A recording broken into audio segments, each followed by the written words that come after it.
আসসালামু আলাইকুম।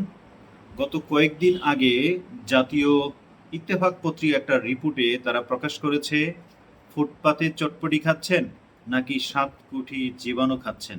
আমি আবারও বলি বিষয়টা, ফুটপাতে চটপটি খাচ্ছেন নাকি সাতকুঠি জীবাণু খাচ্ছেন। বিষয়টা খুবই গুরুত্বপূর্ণ। আমরা যারা রাস্তায় মুখরুচিকর খাবার খাই তাদের স্বাস্থ্য ঝুঁকি অনেক বেশি।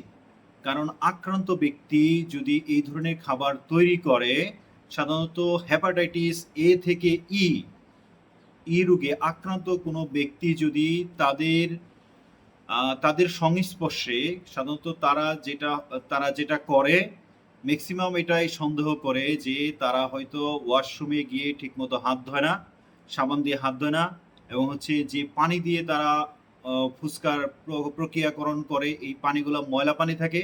কারণ এই পানিগুলা ফোটানো থাকে না, কারণ আমরা যারা ঢাকা শহর বা বিভিন্ন শহরগুলোতে থাকি, যে পানিগুলা পান করা হয় সেগুলাকে ফুটিয়ে পান করা হয়। কিন্তু যারা ফুচকা চটপটি এই ধরনের জাতীয় জিনিস বা দ্রব্য তৈরি করে, তারা কি কখনো এটা চিন্তা করে যে স্বাস্থ্য ঝুঁকির কারণে পানিগুলা ফুটাইতে হবে? আমার কাছে মনে হয় না। যদি না হয়ে থাকে তাহলে যে ধরনের সমস্যাগুলো হবে, আপনিও হেপাটাইটিসে আক্রান্ত হবেন। এবং হেপাটাইটিসে আক্রান্ত ব্যক্তি তাদের মলমূত্র সংস্পর্শে যদি খাবারে আসে, তাহলে ওই খাবারটা যদি আপনার পেটে যায়, আপনিও হেপাটাইটিসে আক্রান্ত হবেন। এটাই হচ্ছে মূল কথা। আপনি খাবার খাবেন, মুখরুচিকর খাবার বা আরো বেশি যেগুলো আপনার রুচিতে যেটা ধরে সে ধরনের আপনি খাবার খাবেন, কোনো সন্দেহ নাই। তবে সেটা আপনি বাসায় নিয়ে রান্না করে খান, সেটা আপনার জন্য মঙ্গলজনক। মানুষ টাকা ইনকাম করতে গিয়ে নিজের শরীরের যত্নটুকু নিতে পারে না।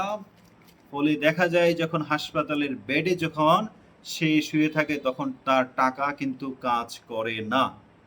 আমরা সম্প্রতি দেখেছি যে কারিনা কাইসার নামক একজন ইউটিউবার বা ব্লগার, তিনি কিন্তু এই হেপাটাইটিসে আক্রান্ত। তিনি কিন্তু দেখা গিয়েছিল তিনি হচ্ছে ফুচকা বা চটপটির কিন্তু ভিডিও বানায় কিন্তু সে ফেসবুক বা ইউটিউবে দিত। আমরা সেই সূত্র থেকেই এখন বলা হচ্ছে যে সে যেহেতু রাস্তায় ফুটপাতে ফুচকা খেয়েছে, সে কিন্তু আক্রান্ত হয়ে সে আইসিইউতে আছে। এটাই অনেকে ধারণা করতেছে যে এরকম কিছু, কিন্তু আসলে সত্যিকার অর্থে যেটা বোঝা যাচ্ছে যে অস্বাস্থ্যকর খাবার খাবার খেলেই আপনি রোগাক্রান্ত হইতে পারেন। সেটা হেপাটাইটিস হোক বা যে কোনো ধরনের রোগ হইতে পারে।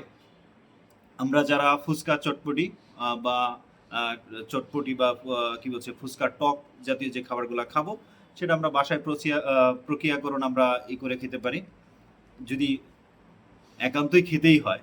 আর না খেলেও তো এটা খুব বেশি যে সমস্যা হওয়ার কথা না।